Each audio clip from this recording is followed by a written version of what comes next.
Welcome to this fourth and final episode of the Read Along Book Club of Ted Chiang's Stories of Your Life and Others. I would like to say we are ending this series on a high note. However, after story of your life, things have just kind of literally gone downhill for me. But I'm not going to spoil everything yet. I think I'm going to collect my thoughts at the very end of each section, or perhaps while I read. So let us just get right into the first one here. And that is, Hell is the Absence of God. So this is the story of a man named Neil Fisk and how he came to love God. The pivotal event in Neil's life was an occurrence both terrible and ordinary, the death of his wife, Sarah. Of course, that is a very terrible and I guess ordinary at times circumstance, but her death forced him to re-examine his relationship with God. We also find out, though, that his left thigh to be externally rotated and several inches shorter than his right. So he has a bit of a disfigurement. And the title of that disfigurement is Proximal Femoral Focus Deficiency. But as a child, Neil had occasionally wondered if he was being punished by God. His classmates, of course, bullied him, their nonchalant cruelty. But while Neil avoided the pitfall of blaming God, he never made the jump to loving him. Angelic visitations were events that befell other people. Okay, this is when things get kind of weird. It's almost as if these angelic events are ordinary. So I guess Chiang is playing with the idea that biblical events are not unique to olden times, Bible times. They have spread across the ages to the present where we find ourselves, or I guess in the year 1990 when the story was published. So it's an interesting concept to think about. And he kind of just nonchalantly brings it up. Like, this is the world, this is how it is. So with that kernel of information in mind, let us move on. And he worked as a superintendent for an upscale apartment building. In this instance, the angel was Nathaniel, making an appearance in a downtown shopping district. 4 miracle cures were effected: the elimination of carcinomas in 2 individuals, the regeneration of the spinal cord in a paraplegic, and the restoration, I can talk, I swear, of sight to a recently blinded person. But Neil's wife, Sarah Fisk, had been one of the 8 casualties. She was hit by flying glass when the angel's billowing curtains of flame shattered the storefront window of the cafe. So when these when these angels show up, it is quite an event. We learn about, I think it's called Heaven's Light or Heaven's Sight, how it's an occurrence that can only happen when an angel breaks through the atmosphere of earth. But the angel's parting words were, "Behold the power of the Lord." Scores of people became devout worshippers in the wake of the visitation, but alas, Neil Fisk was not one of them. He is a very bitter man because of the loss of his wife. The witnesses of Nathaniel's latest visitations arranged such group meetings. I feel like we're getting in Fight Club territory here now, guys. Neil began attending them. Most of them talked about their newfound devotion to God, persuade the bereaved that they should feel the same, but Neil does not feel the same. His reaction to someone who was an ordinary witness, it was merely irritating, but who received the miracle cure, he had to restrain an impulse to strangle that person. And we learn of a man named Tony Crane, whose wife had died in the visitation. And like every non-devout person, as shown here, where his soul would end up, being Neil, he'd always assumed his destination was hell. It meant permanent exile from God. And apparently there are occasions when hell manifested itself, and the ground seemed to become transparent, and you could see hell as if you were looking through a hole in the floor. Souls looked no different than the living. People varied widely in their reactions to these manifestations, but most devout people were galvanized. And to Neil, hell was where you went when you died. There was no point in restructuring his life in hopes of avoiding that. But now that Sarah was in heaven, his situation had changed. Neil wanted more than anything to be reunited with her. This is Neil's story, but telling it properly requires telling the stories of 2 other individuals whose paths became intertwined with his. The first of these is Janice Riley. And this is the young lady who was born with kind of flippers for arms and legs. Janice's parents, of course, were sitting at their table crying, but they received a vision. Saved souls of 4 deceased relatives appeared before them, suffusing the kitchen with a golden glow. And as a result, Janice grew up thinking her legless condition as a gift. Her parents explained that God had given her a special assignment. As a child, she was fully accepted by her schoolmates. It was important for her to set an example for other handicapped individuals, whether they had been touched by God or not. So she began speaking before audiences. She developed a reputation and a following, and made a living with writing and speaking, and established a non-profit organization. This was Janice's life up until she herself witnessed a visitation by the angel Rachiel. I'm not sure of the significance of these names. I'm not a Bible reader. I'm not fluent in the biblical text. So let me know in the comments below if there are any significances that I am missing by these angelic names. But Janice awoke to the biggest surprise of her life, the sight of her 2 new legs. Holy crap, she has been healed. She was startled the first time she stood up. Group meetings that had a feeling of guilt began to creep in. Because how could she inspire others who were touched by God to see their condition as a badge of strength when she no longer shared their condition? This interpretation failed her. At her next scheduled engagement, the audience was a group of witnesses to a visitation by Nathaniel. And a man in the audience at this meeting with a misshapen leg stood up and challenged her. Was she seriously suggesting that the restoration of her leg was comparable to the loss of his wife? And that man, of course, was Neil Fisk. Was she being ungrateful for the gift she'd received? There was one other person who played an important role in Neil's story, though. That person's name is Ethan Mead. Ethan had been raised in a family that was devout. Their devotion had never been put to any serious test, and ever since childhood, he'd felt certain that God had a special role for him to play. Become a preacher, perhaps. He could have gone to one of the holy sites as well as a pilgrim. He decided that he'd been set along his own course, and in time, the reason for it would become clear. He worked as a librarian, married a woman named Claire, raised 2 children. Ethan was certain his time had come when he became witness to a visitation by Rachiel. And that same visitation was the one that restored Janice Riley's legs. There was a large crack in the asphalt, and the crack seemed to be pointing him in a specific direction. And there was a modest fissure there that had opened up directly beneath everybody. And over the course of the next few meetings, he became aware of certain patterns among the witnesses. And he waited with 2 of them till the rescuers arrived and brought them to shelter. But over the course of a few meetings, he became aware of certain patterns among the witnesses. The man and woman he'd first met fell in love and were soon engaged. A woman who'd been pinned beneath the collapsed wall was inspired to become an EMT after being rescued. And his wife, Claire, suggested that he consider the visitation as a reminder that he appreciate what he had. But he got hold of a list of all the witnesses because that's not good enough for Ethan. And when he had finished crossing names off his list, there was only one left, and that was Janice Riley. In public, Neil was able to mask his grief as adults expected to. But in the privacy of his apartment, the floodgates of emotion burst open, so Neil is not doing so hot. Sarah's absence felt like an open wound, and the prospect that someday he would no longer feel pain at her loss seemed not just remote, but a physical impossibility.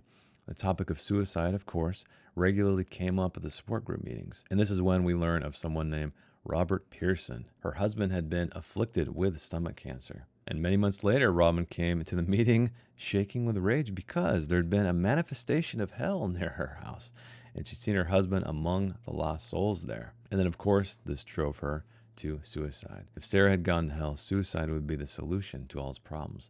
But of course she didn't do that. She went to heaven. Neil's previous experiences with women had never been good, though. We get to learn a little bit about his backstory regarding his leg, how they thought his leg was a defect. But Sarah had been the first woman Neil met whose demeanor hadn't changed one bit, seeing his deformation. Neil had been surprised when Sarah told him she was devout, though. She never tried to convert Neil, though. She was very nice about that. Didn't push it on him.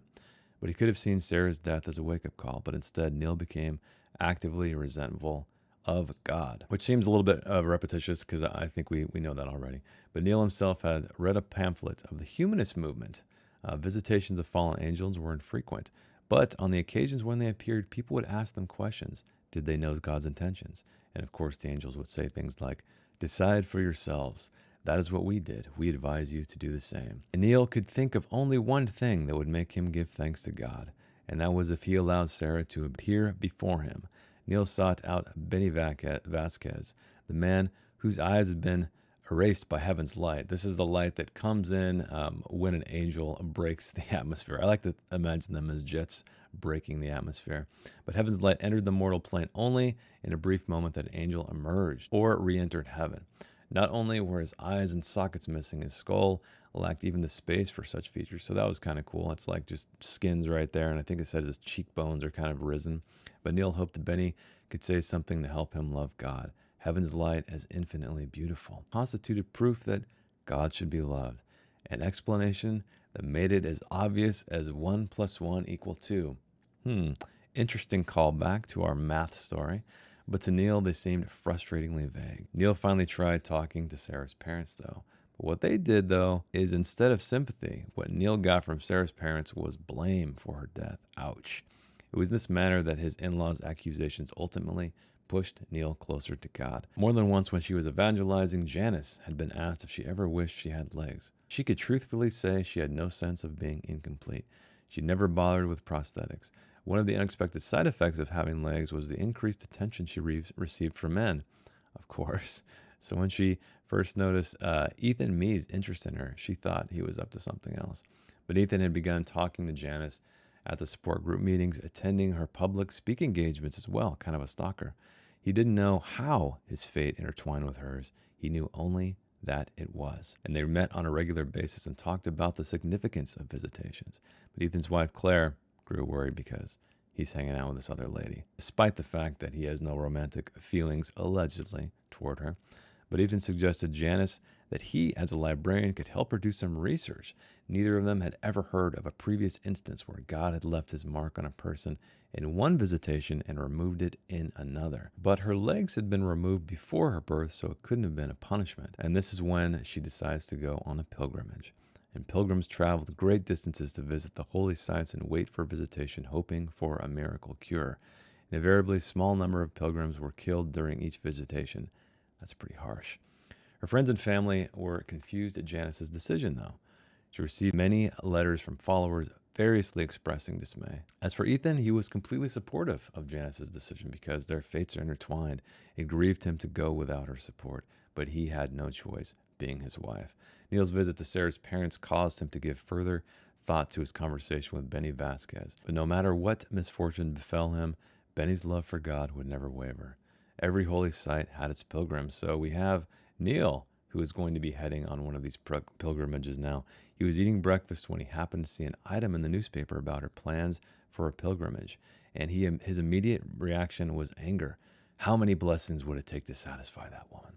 Holy sites were invariably an inhospitable place out in the middle of the desert, very remote and desolate. The one that Neil traveled to was a desert, an expanse of cracked mud reaching miles in every direction. And pilgrims took up residence all over the sites, though. As soon as he arrived, Neil started doing what all the other light seekers did, crisscrossing the sites in his vehicle, trying to familiarize himself with its topography. And this is when he met Ethan, so all of the stories are finally connecting. When Ethan mentioned Janice Riley's name, Neil couldn't mask his surprise. Ethan explained why he invited Neil to dinner, and Neil decided to go drive around in his truck when dark clouds began coalescing in the southeast. And the word came over the CB radio that a visitation had begun, and they appeared to be radiating from a point south of Neil's position. The angel was directly behind him and closing in. While Neil was transfixed and paralyzed by what he saw, his pickup became airborne. The truck smashed into a boulder, fractured both of Neil's legs, and nicked his left femoral artery. Ooh, the irony there. As he watched it, Neil began crying as he slowly died. Through his tears, he saw a woman running toward him and recognized her as Janice Riley. There was a flash of light as Janice was knocked off her feet. He saw her face, steam rising from newly featureless skin, and he realized that Janice had been struck by heaven's light. It was that moment that the other beam of heaven's light penetrated the cloud cover and struck Neil, trapped in his vehicle. The light unmade his eyes, and in doing so, the light revealed to Neil all the reasons he should love God. He renounced all his previous anger and ambivalence and desire for answers. So minutes later, when Neil finally bled to death, he was truly worthy of salvation. And God sent him to hell anyway. And this is when the point of the story is revealed. Ethan saw all of this. He saw Neil and Janice were made by heaven's light, and he saw the pious love in their eyeless faces. Janice didn't see, for by then her eyes were already gone. God's purpose for him to follow Janice Riley to this point and see what she could not. Upon returning home, Janice resumed her evangelism, but the topic of her speeches had changed. She, like the other eyeless, speaks about the unbearable beauty of God's creation. Ethan quit his job and became a preacher so that he too could speak about his experience. What he insists on is that they not love God under misapprehension, that if they wish to love God, they be prepared to do so no matter what his intentions. God is not just, God is not kind, God is not merciful, and understanding that is essential to true devotion. For Neil, however, hell bears no resemblance whatsoever to a mortal plane. His eternal body has well-formed legs, but he's scarcely aware of them. His eyes have been restored. Everything Neil sees, he hears, or touches causes him distress, and unlike in the mortal plane, this pain is not a form of God's love, but a consequence of his absence.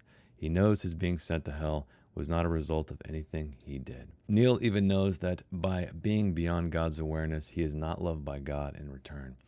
So if you take a look at the story notes, you'll see that Chiang had a little bit of an issue with the story of Job when God tells him, hey, you need to sacrifice this kid to prove your love to me. And what bothered Chiang about that is once God says, psych, I'm just kidding.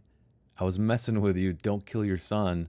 Job still got what he wanted. And Chiang thought that was a strange revelation. And so he built this story around what it would be like to have a God who exists in this regard. Definitely there's angel visitation, so it's very clear in this world we are reading about that this is not a fiction, this is not a possibility even, and what it would be like to have someone like that. You can't do good deeds, right? You cannot follow rules in hopes to get to heaven.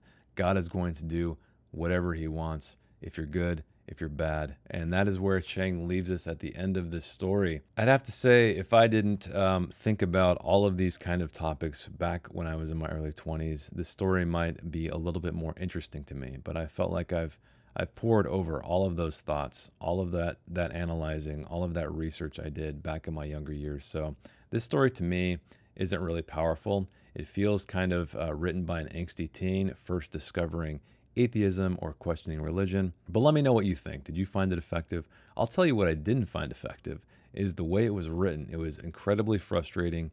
It was like a long form outline. So for those of you out there who are reading along with me who are not writers and you felt that this story felt weird because it was told in a different manner, that is because the entirety of the story is exposition. It is explained. It is the opposite of show don't tell. All Chiang did was tell us something.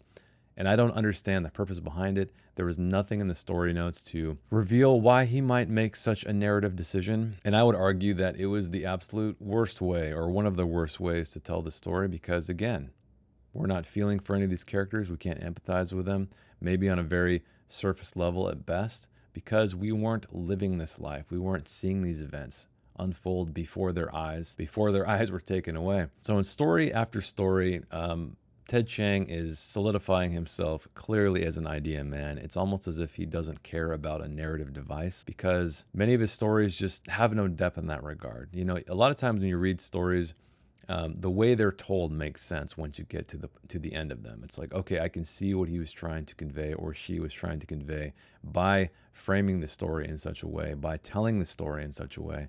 I have yet to see a single instance in any of this collection of a meaningful choice regarding how these stories were told. Said my piece. I will continue my piece when I give my official review, the shortened version, of course, because I'm not sure how many people are going to actually go through all of these read-alongs. But did it bother you, dear reader out there? It definitely bothered me, as is evident by my response. And I did start the final story, haven't finished it yet, but through the magic of editing, I will be done any minute now, so you will know my full opinion then. I shouldn't have said a couple of minutes, I should have said a couple of seconds, because here I am to talk about the final story in this collection. Liking What You See, a documentary. And Liking What You See, I did not realize had a significance. That being that the story is entirely about how we perceive each other, our physical nature, how we perceive beauty. And there has been something that has been invented, something that allows us to not see the flaws in others, potential flaws, subjective flaws, you might say. And so we are free to carry on with our relationships without that hurdle. Sounds utopian? Sounds dystopian? Exactly. The interesting thing about the story is it's told as a documentary. It's told as a series of interviews, essentially. And the one thing I appreciate, definitely, finally, Chiang, I think characters coming through to him in this final story. I'm just kidding. He did some other interesting character stuff. That is with this character here. That is with Tamara Lyons, our first-year student at Pembleton. So she is the character. She kind of carries us through this narrative. She is the driving force, the central thread, you might say. And I think it was a good choice being a student. Not a scientist, not an expert, because we know that Ted Chiang loves to exploit those people because he loves to explore the details in science, the fine details. All right, well, let us begin this final story of the series, Liking What You See, a documentary. We begin with a quote, "Beauty is the promise of happiness" by Stendhal. Indeed, indeed. So we're going to start here with Tamara Lyons, first-year student at Pembleton.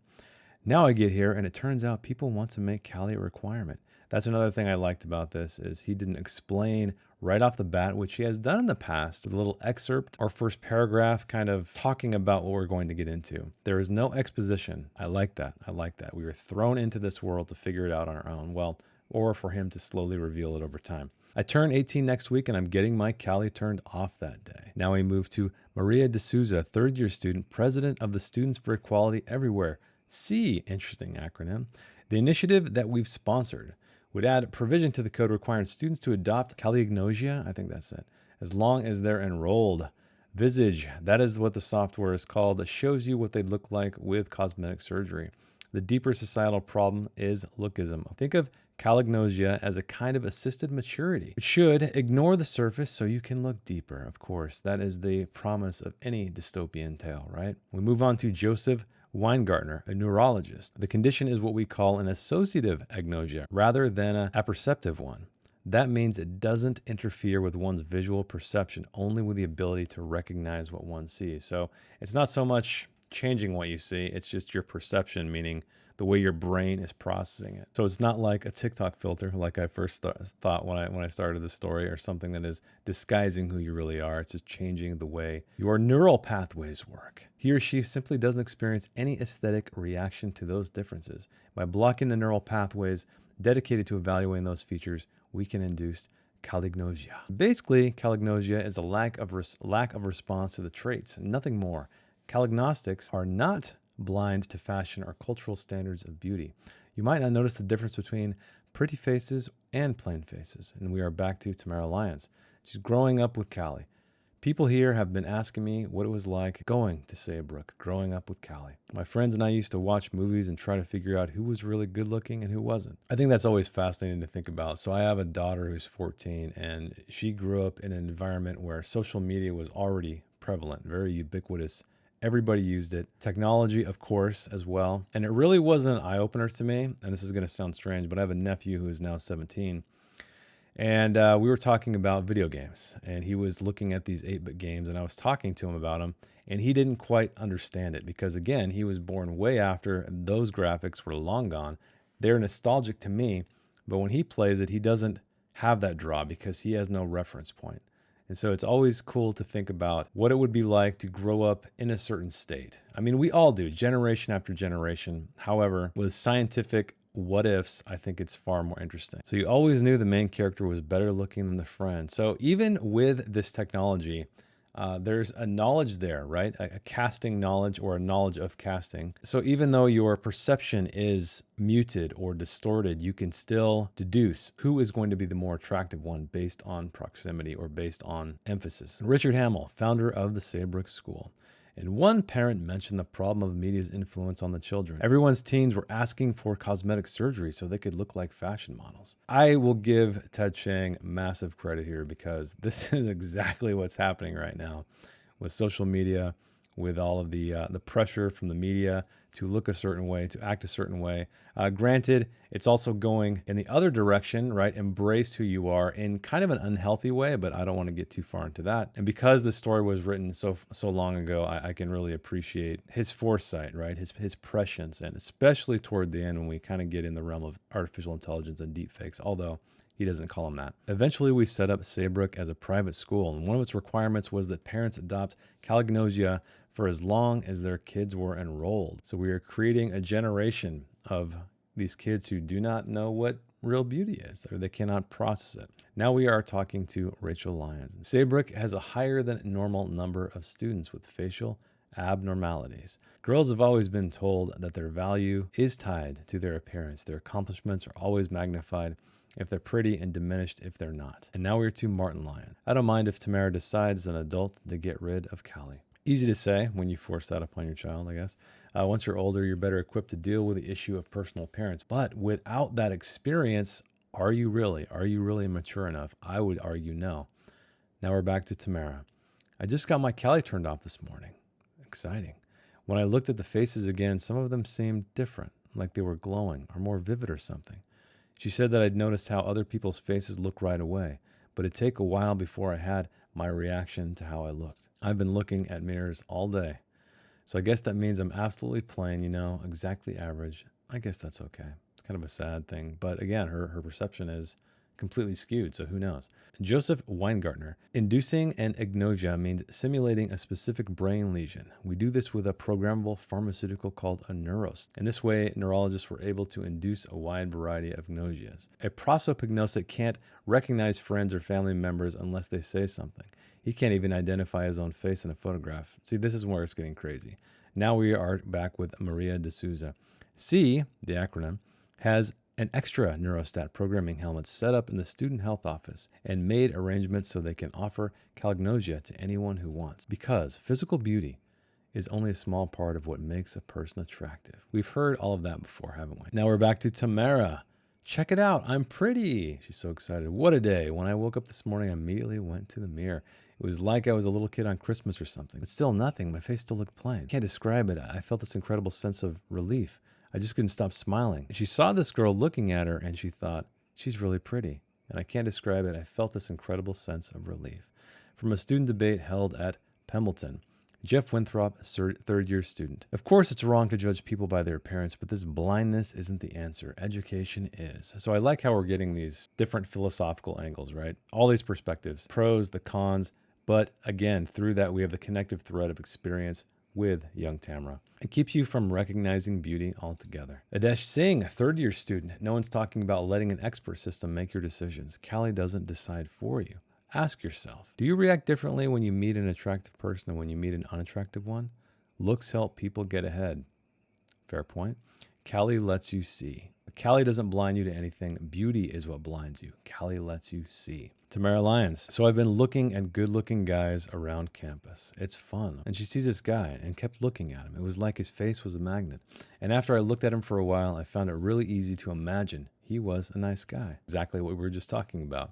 Perception or visual perception is how we often judge people. From a netcast of Edu News on the American College Network, there's evidence the public relations firm Wyatt Hayes paid 4 Pembleton students to dissuade classmates from voting for the initiative, proposing that good-looking students with high reputation ratings be sought and records of payments from the agency to Pembletons. Now we are with Jeff Winthrop. Yes, it's true. Wyatt Hayes paid me, but it wasn't an endorsement deal. They never told me what to say. All I've been doing is expressing my honest opinion. I think Callie's a bad idea. Maria de Souza. Well, we've invited the president of the National Calgnosia Association to speak on campus.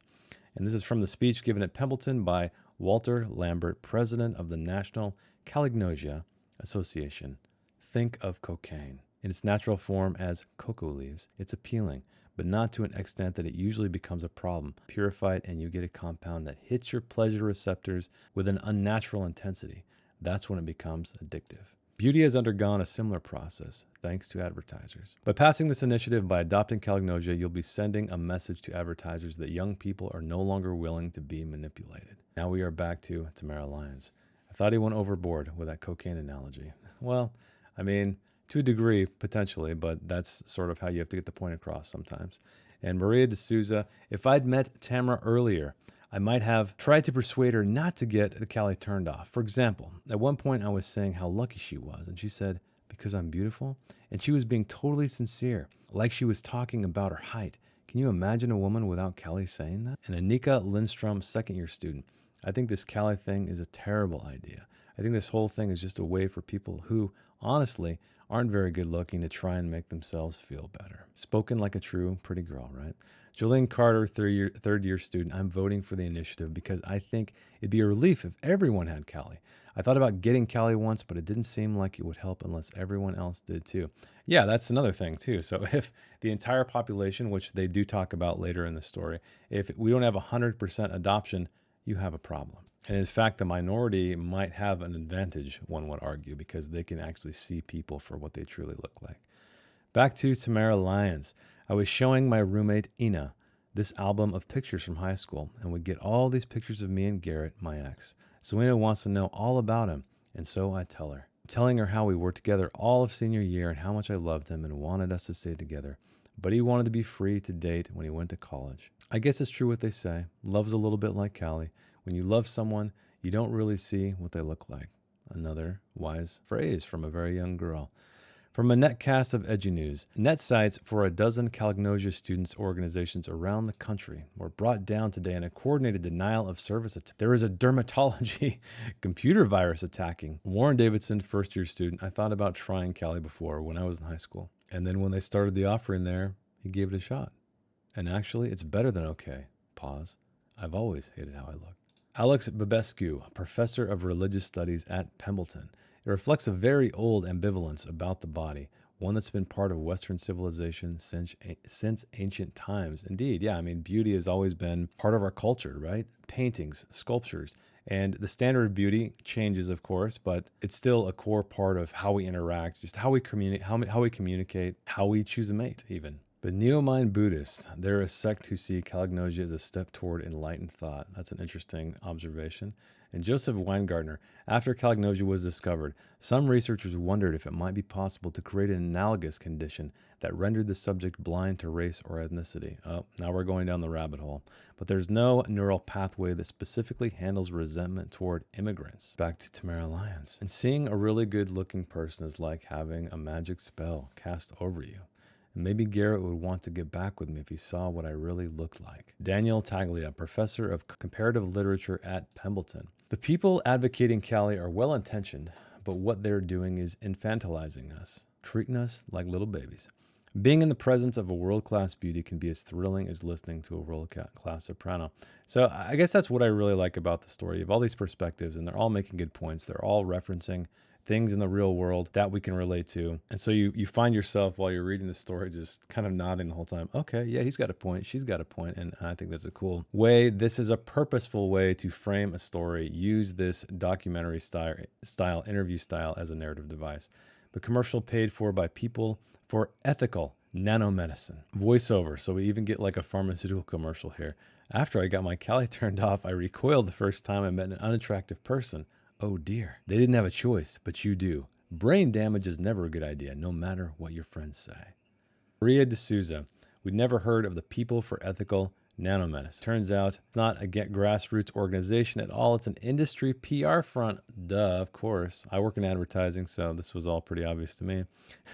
A bunch of cosmetic companies got together recently and created it. Back to Tamara. I thought that commercial was totally idiotic.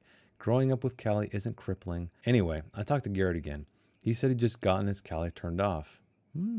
What's she going to think about that? Joseph Weingartner. One of the first questions researchers asked about Kalagnosia was whether it had any spillover. That is, whether it affects your appreciation of beauty outside of faces. Cool observation again, Joseph Weingartner. So how are we going to appreciate art, music, anything visual?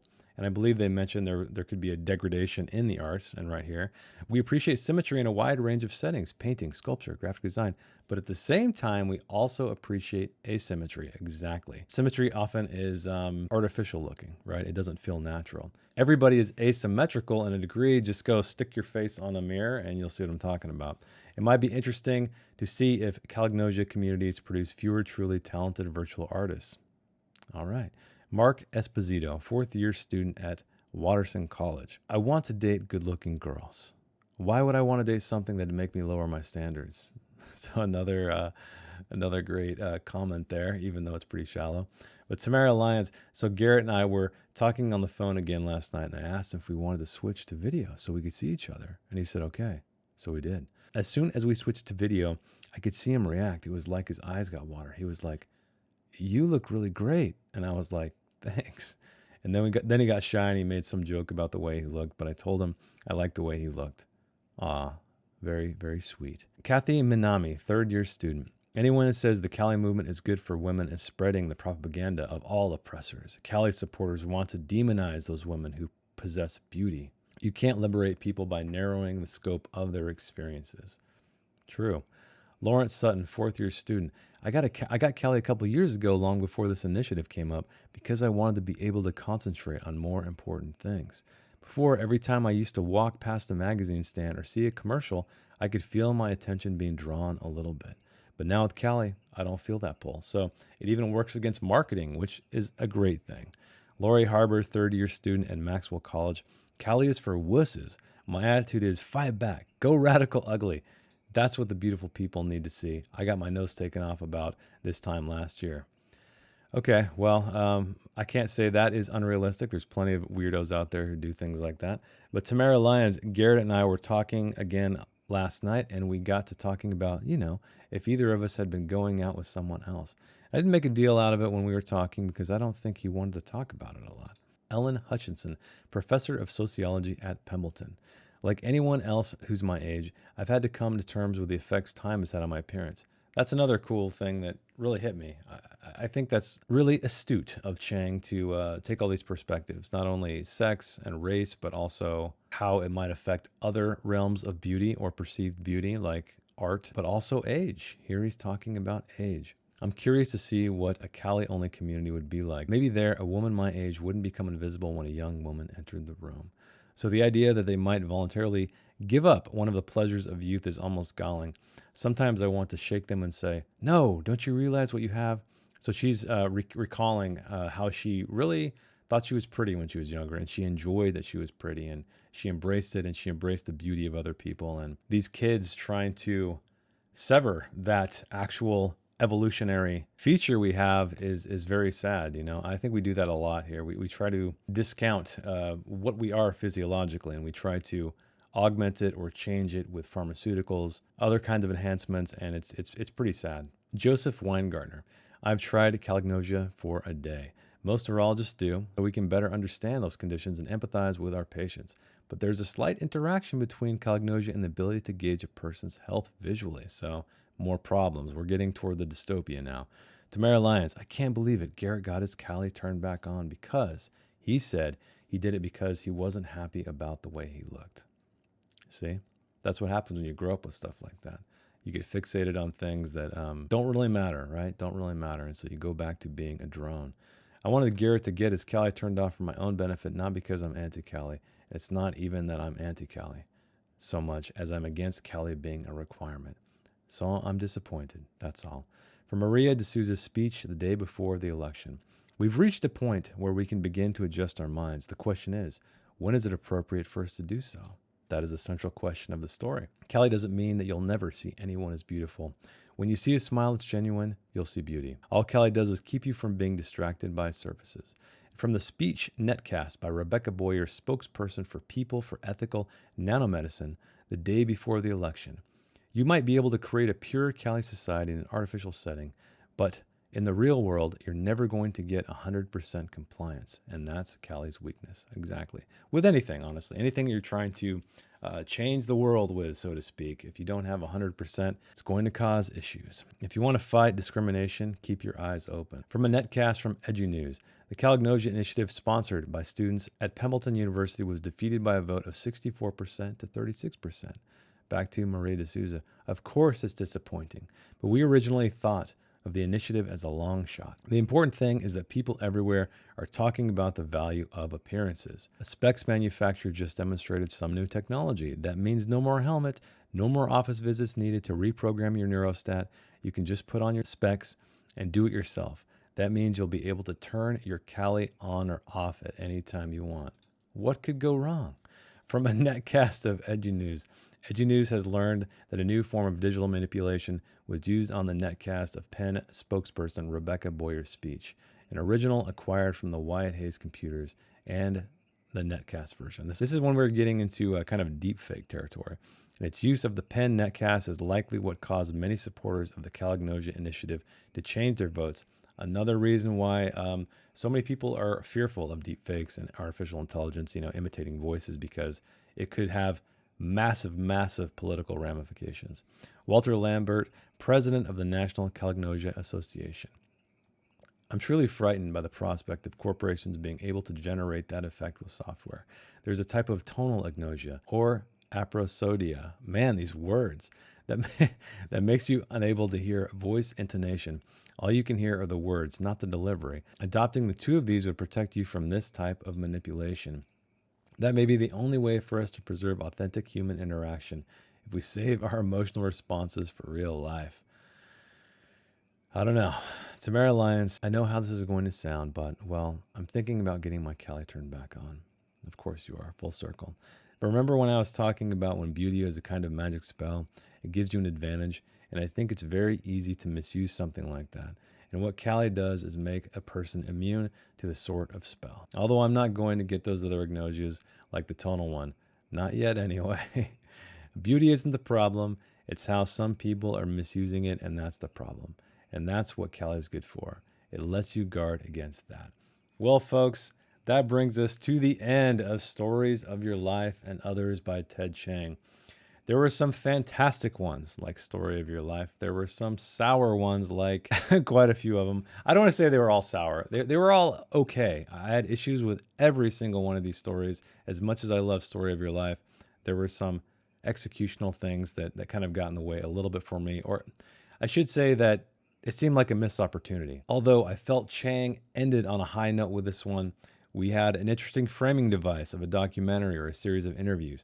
We had a connective thread taking us from the beginning to the end in this dystopian situation where people are able to turn off their perception or cognition of beauty. But how did Tamara start? She started being into it, right? She was, I don't want to say forced into it, but she's been born into this society where it's just what she does or what she has. She got it turned off and she actually liked it. But what does she do at the very end?